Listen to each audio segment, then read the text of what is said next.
আসসালামু আলাইকুম, শুভেচ্ছা জানাচ্ছি আমি নাসিরউদ্দিন। ইউএনএন টেকনোলজিতে আপনাদেরকে স্বাগতম। আজকের আলোচ্য বিষয় হচ্ছে এইচটিএমএল এডিটর অ্যান্ড ব্রাউজার।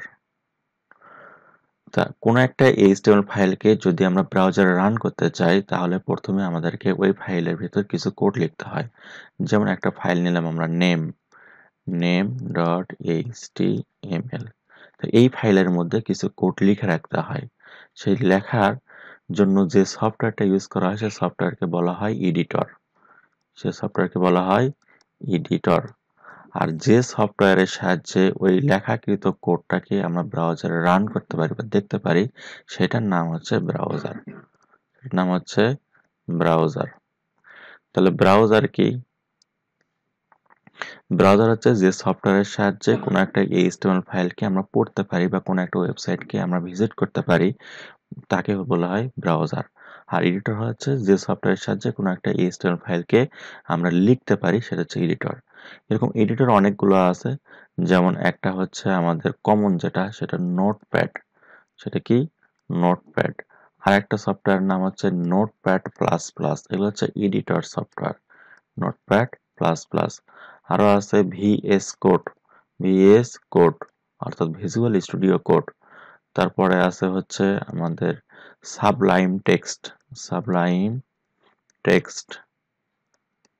তারপরে আছে হচ্ছে ব্রাকেট।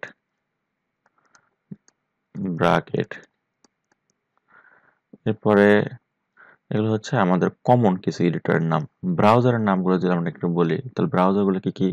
যেমন আছে হচ্ছে গুগল ক্রোম, এটার নাম আমরা সবাই কম বেশি জানা থাকি যে গুগল ক্রোম। এরপর আছে মজিলা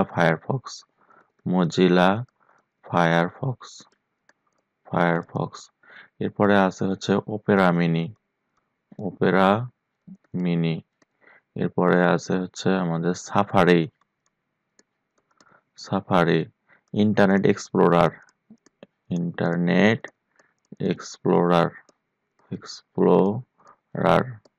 এগুলো হচ্ছে আমাদের কি ব্রাউজার, কমন কিছু ব্রাউজারের নাম। ঠিক আছে, তো চলুন আমরা কিছু অনলাইন থেকে কিছু এডিটর এবং ব্রাউজারের নামগুলো দেখে আসি। আচ্ছা, এটা হচ্ছে এইচটিএমএল এডিটর। এগুলো আমরা গুগলে সার্চ দিয়েছি যে এইচটিএমএল এডিটর লিস্ট। এই যে এখানে দেখতে পাচ্ছি Sublime Text, Notepad plus plus, Brackets, তারপরে Komodo Edit, Bluefish, Notepad, অনেকগুলো আছে। এরকম যদি আমরা দেখি এগুলো হচ্ছে সব এইচটিএমএল এডিটর। আবার ব্রাউজারগুলো যদি আমরা দেখি, ব্রাউজার কি Firefox, Google Chrome, safari, Opera, Microsoft Edge, internet explorer, flow, chromium, এরকম অনেক নাম আছে। এগুলো হচ্ছে কি? এগুলো হচ্ছে আমাদের ব্রাউজার, অর্থাৎ এই সফটওয়্যারগুলোর সাহায্যে কোনো একটা এইচটিএমএল ফাইলকে আমরা কি করতে পারি? রিড করতে পারি। আর এডিটরের সাহায্যে, এই সফটওয়্যারগুলোর সাহায্যে আমরা কোনো একটা এইচটিএমএল ফাইলকে শুধুমাত্র রাইট করতে পারি বা লিখতে পারি। তাহলে চলুন আলোচ্য টপিকসের উপর আমরা কিছু এমসিকিউ প্রশ্ন দেখে নিই। শুরুতে ওয়েব ব্রাউজার কি? ওয়েব ব্রাউজার হচ্ছে server, smart device, software, website. এটা হবে অবশ্যই সফটওয়্যার। আচ্ছা, কোনটি web browser?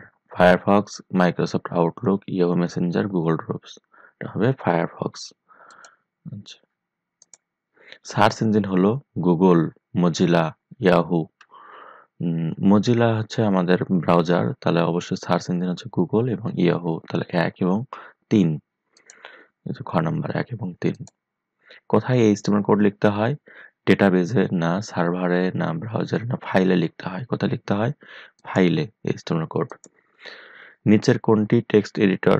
Notepad, Java, Python, Oracle. Notepad হচ্ছে টেক্সট এডিটর বা আমাদের হচ্ছে এডিটর।